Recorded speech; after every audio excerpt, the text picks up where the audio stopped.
how a number of dragon myths have originated is well illustrated in the case of the great Italian poet Petrarch.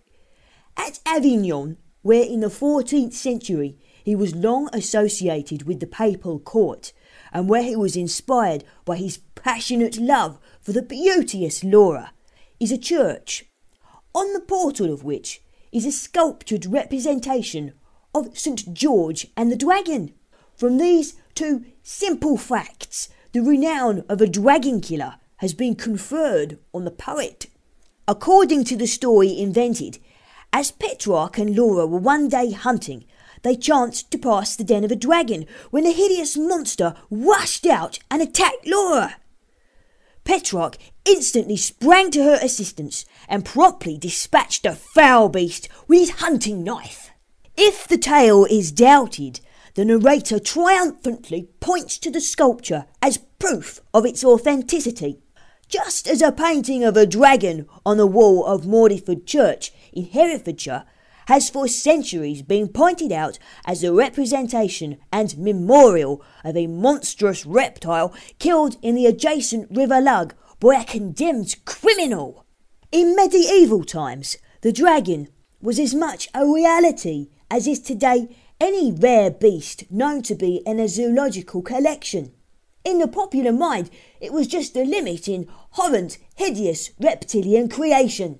So frequent and so familiar was the use of the dragon in early literature, it is not surprising that the features and the attributes of the fabled creature became standardised. The conventional dragon is always an absurdly impossible animal.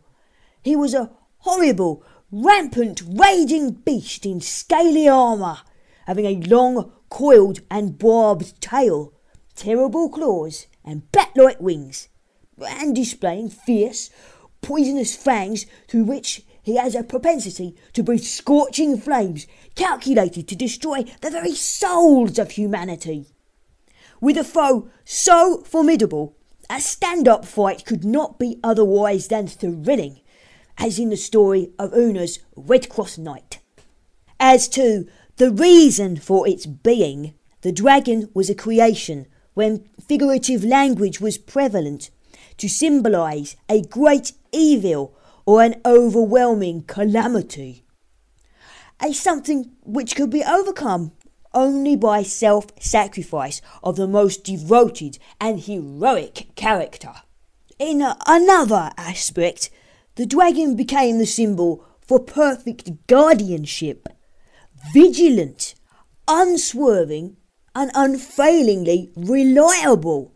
The typical guardian of classical mythology was assuredly that sleepless dragon who guarded the golden apples in the garden of the Hesperides, who, as the poet puts it, watched and abstained. All our knowledge of the subject comes to us from legend and myth. A legend is not an artificial composition. That is to say, it is not entirely fiction, but always has some basis of fact, however small, feeble and remote, to rest upon.